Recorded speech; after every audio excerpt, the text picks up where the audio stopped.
को इंसाफ मिला है, उज्जवल निकम मेरे साथ है। उज्जवल निकम, यह कितना बड़ा इंसाफ है? कांग्रेस कह रही है कि होना ही था क्योंकि बीजेपी की सरकार है। अभिषेक, मैं ये बात तो पहले क्लियर करना चाहता हूं कि ये ट्रायल मैंने नहीं चलाई थी, और जहां तक बम्बई कोर्ट का जो जजमेंट फैसला आया है उसमें कई बातें ऐसी कही गई है कि जिसके आधार पर मैं मेरा विस्तृत विवेचन करूंगा। पहली बात तो ये कहा है बम्बई जज साहब ने कि इसमें जो कानून लगाया था, यानी जो यूएलपी एक्ट लगाया था, उसके तहत कोई प्राइमा फेसी सबूत ही नहीं। दूसरी बात कोर्ट ने कही है कि इस केस में डायरेक्ट एविडेंस कोई नहीं, लेकिन सरकमटेंशियल यानी परिस्थितिजन्य सबूत है, लेकिन प्रोसिक्यूशन फेल हो गई ये सबूत की चेन इकट्ठा करने में। तीसरी बात ये अहम है, जिन गवाहदारों के बयान लिए गए थे वो गवाहदारों ने कोर्ट में कहा कि हमें प्रेशराइज किया था, इसलिए हमने वैसा बयान दिया था, हालांकि हमने कुछ देखा नहीं, कुछ किया नहीं, हमारे सामने कुछ छुआ नहीं। सवाल अब यह पैदा होता है कि अगर आरोपी की रिहाई होती है, कच्चे सबूत के आधार पर उनको अगर गिरफ्तार करता था, तो किस इसको एटीएस को जवाब देना पड़ेगा। जी, लेकिन उज्जवल निकम, मेरा आपसे सवाल है, अब जमात कह रही है कि हम फर्दर आगे कोर्ट जाते हैं। कांग्रेस भी सूत्रों के हवाले से खबर आ रही है, कांग्रेस के कुछ नेता भी प्लान कर रहे हैं कि इसमें फर्दर कोर्ट में जाएंगे, इस फैसले के खिलाफ ऐसी प्लानिंग चल रही है। अभी कंफर्म रिपोर्ट नहीं है, क्या कहना चाहते हैं आप इसके ऊपर? नहीं, देखिए, अभी वो उनको इससे तो बात ये साफ जाहिर होती है। अगर कोई प्राइवेट जान रहे तो इसका मतलब ये है कि ये फैसला जो है, जिसके आधार पर हमारे देश में धर्म बांटने का काम किया है, जिस शक्तियों ने किया है, उनको ये फैसला बहुत चुभा है। और इसलिए चुभ रहा है कि क्योंकि वो चाहते हैं कि हिंदू मुस्लिम में दरी और बढ़े, और इसलिए सैफ्रॉन टेररिज्म ये नई टर्मिनोलॉजी उन्हें ला ली। अगर ये जमात कहती है, अगर कांग्रेसी नेता कहते हैं, तो मुझे लगता है ये देश के लिए बहुत बुरी बात है। इस प्रकार सियासत करना ये बहुत गलत होगा। जी, और इससे आगे चलकर हमारे देश जी, के अंदर एक सेकंड में आपको रोकना चाहता हूं। मेरे साथ अजय उपाध्याय हैं। अजय उपाध्याय, क्या आपको लगता है कि ये वाकई कांग्रेस के लिए बहुत बड़ा झटका है आज जो हुआ है? आपने जो हिंदू आतंकवाद की थ्योरी को चलाया, आज वो डिमोलिश हो गई है। It is a very very big thing. पहली बात, उज्जवल निगम जी चूंकि अभी बहुत सारी बातें कह रहे हैं, अपने दिल पे हाथ रख करके अपनी अंतरात्मा की आवाज से बोलेंगे। क्या हेमंत करकरे जो बात कर रहे थे, एक राष्ट्रवादी जिनको गोलियों से खाना पड़ा और वो शहीद हुए, क्या वो गलत, पूरी तरह वो गलत थे?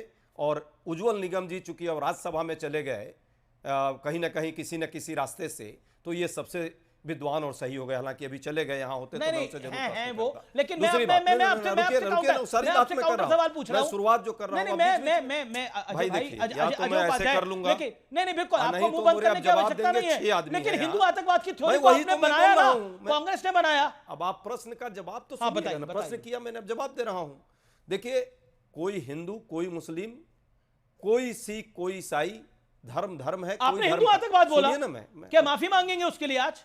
अब मैं बोलूं? हाँ, बोलिए 30 सेकंड। मुझे 30 सेकंड नहीं, 1 मिनट दीजिए, उसके बाद आप मत बोलने दीजिएगा मुझे।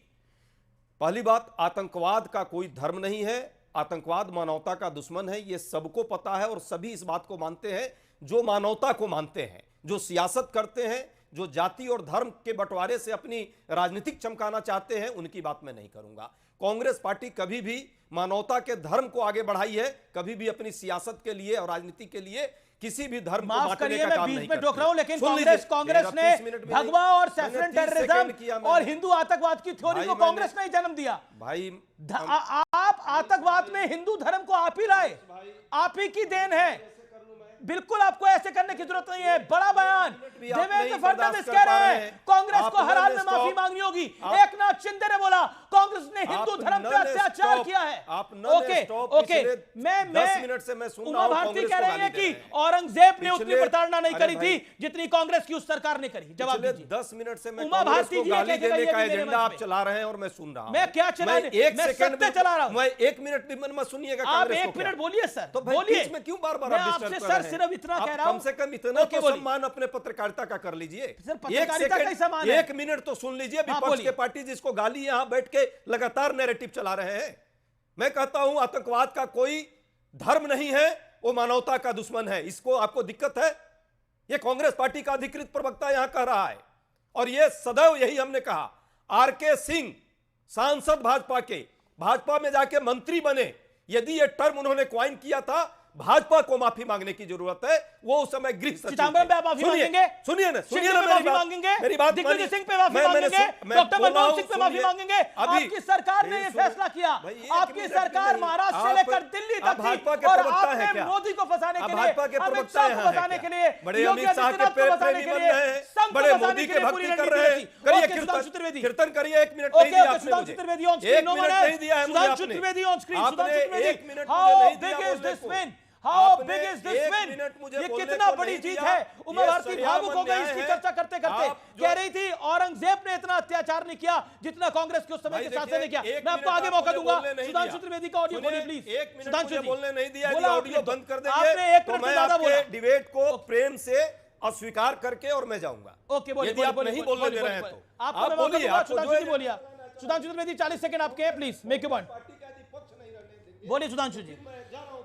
देखिए, बैठिए सर, बैठिए। देखिए, मैं बहुत अच्छी तरीके से बोलूं। अभी अजय उपाध्याय जी ने बोला कि साहब ये आरके सिंह जी ने क्वाइन किया। मैं सारे दर्शकों से जाके कहता हूं, चेक करिए, आरके सिंह बने होम सेक्रेटरी 30 जून 2011 को, और 25 दिसंबर 2010 को या 25 अगस्त 2010 को चिदंबरम साहब age home minister, floor of the house पे सेफरन टेलर बोल चुके हैं।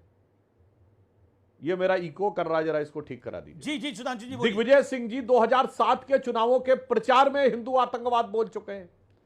राहुल गांधी बकौल विकीलीक्स, मैं ये नहीं दावा करता सही है, पर आज तक कांग्रेस ने खंडन नहीं किया, जो उस समय रोमर थे यूएस एम्बेसडर, उनसे जुलाई 2009 में जाके कह चुके हैं कुछ लोग लश्कर तैयबा और हिजबुल मुजाहिदीन का समर्थन करते हैं मुसलमानों में कुछ लोग, मगर ज्यादा बड़ा खतरा हिंदू आतंकवाद है, जो हिंदू रेडिकलिज्म आ रहा है। और ये केस ही 2011 में पहले ही एनआईए को ट्रांसफर किया जा चुका था। क्या बचकाने तर्क कांग्रेस के लोग देने लगते हैं आके, फैक्ट कोई चेक नहीं करते। वास्तविकता में क्या है अमीश जी, मैं एक सिंपल सी बात कहना चाहता हूं।